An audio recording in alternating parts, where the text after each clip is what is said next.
efek positif jadi anak kosan? Yuk kepoin videonya.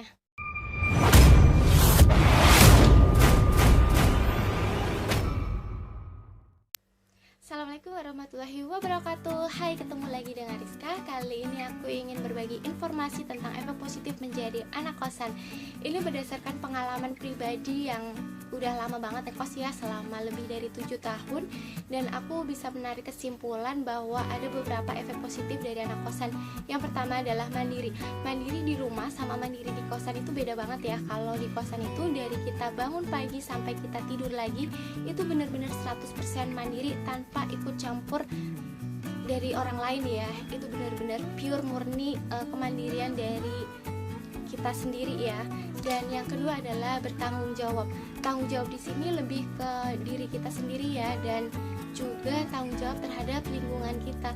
Jadi selain pada diri sendiri, kita belajar dan berlatih untuk bertanggung jawab terhadap lingkungan, seperti misalnya kebersihan lingkungan atau mungkin ketenangan lingkungan dan yang lainnya ya. Yang ketiga adalah disiplin. Nah, disiplin ini mungkin akan terasa berat banget di awalnya ya, karena untuk bangun pagi aja di awal ngekos itu tantangan berat deh. Tapi lama kelamaan itu akan mengalir dengan sendirinya dan akan membuat kita lebih pure ya, lebih merasa alami aja, mengalir gitu aja gitu ya, tanpa ada paksaan dari pihak manapun. Yang keempat adalah meningkatkan daya ingat. Nah, pasti untuk kalian yang ada di rumah sering banget nih yang namanya nanya barang-barang kalian ada di mana sama orang-orang rumah. Kalau di kosan kalian gak akan bisa kayak gitu.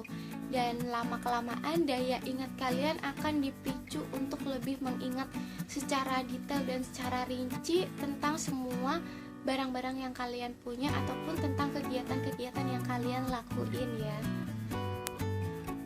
Yang kelima adalah kreatif. Kreatif di sini bisa kreatif menggunakan waktu kita ya, dan bisa juga memanfaatkan barang-barang yang udah nggak ada fungsinya lagi atau harusnya dibuang, tapi kita manfaatkan untuk hal-hal yang bisa lebih bermanfaat. Contohnya misalnya kardus sepatu yang harusnya kita buang, kita bisa manfaatin untuk merapikan barang-barang yang ada di sekitar kamar kita ya, jadinya lebih terlihat rapi gitu sih.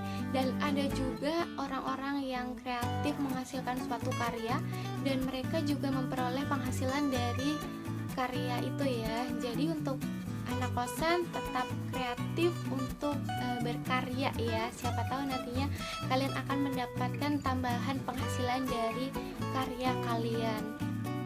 Yang keenam adalah meningkatkan kemampuan kita untuk beradaptasi dengan lingkungan. Nah, di suatu kondisi yang baru saat kita mulai kos itu, kita dituntut untuk segera membaur dan beradaptasi dengan lingkungan itu ya.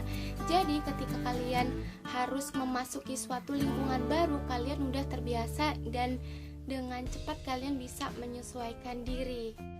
Yang ketujuh adalah meningkatkan kepedulian. Sebagai makhluk sosial, di kosan kita akan lebih terasa banget ya, karena kita hidup jauh dari keluarga kita. Jadinya kita sangat menyadari bahwa kita hidup itu butuh bantuan orang lain. Jadi mau gak mau kita lebih care pada orang lain, karena kita pun membutuhkan bantuan orang lain.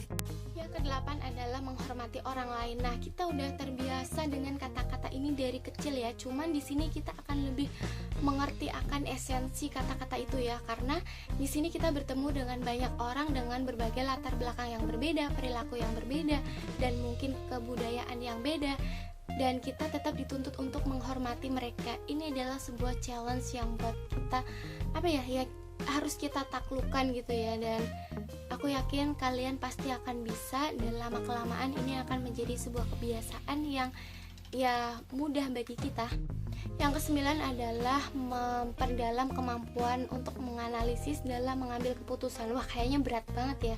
Tapi bener loh, ini adalah suatu proses pembelajaran dari kita sendiri berdasarkan pengalaman yang udah kita lalui, dan dari situ kita akan belajar mengambil suatu keputusan yang lebih tepat berdasarkan ya kondisi kita saat itu. Dan anak kosan itu kan biasanya keterbatasan yang namanya finansial ya. Jadi kita di situ dituntut untuk mengkombinasikan berbagai faktor yang terbatas itu untuk mengambil suatu keputusan yang paling bagus ya, atau yang paling baik. Yang ke-10 adalah selektif. Nah, ini akan tumbuh secara alamiah ya.